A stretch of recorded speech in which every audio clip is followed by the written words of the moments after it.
ભાવનગર મહાનગરપાલિકાની 52 બેઠકો ઉપરની મતગણતરીમાં વર્ષ 2021માં જે સ્થિતિ હતી તે સ્થિતિ 2026માં યથાવત રહી છે। ફરક એટલો છે કે પક્ષોને અલગ અલગ વોર્ડમાં જીતહાર જોવી પડી છે। ભાજપ 44 અને કોંગ્રેસ 8 બેઠક મેળવી છે।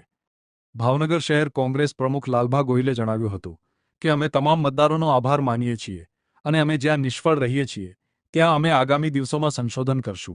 જો કે હાલની ચૂંટણીમાં આમ આદમી પાર્ટીએ અમને નુકસાન પહોંચાડ્યું છે। मनोहरसिंह गोहिल लालभा प्रमुख भावनगर शहर कांग्रेस। हूँ भावनगर महानगरपालिकाना તમામ મતદાતાઓનો આભાર માનું છું કે કોંગ્રેસ પક્ષ ઉપર એમને વિશ્વાસ કર્યો। ભલે અમને સફળતા મળી નથી પણ અમે જ્યાં નિષ્ફળ રહ્યા છીએ ત્યાં અમે પૂરેપૂરું સંશોધન કરશું અને અમે એની મીટિંગ બોલાવી અને નક્કી કરશું કે અમે ક્યાં ક્યાં અમારી ખામી રહી ગઈ છે। ખાસ કરીને વાત કરું તો આમ આદમી પાર્ટીનો ને હિસાબે અમને ખૂબ જ નુકસાન થયું છે ઘણા વોર્ડની અંદર, એ પણ અમે અવલોકન કરશું ને એનું પણ સંશોધન કરશું।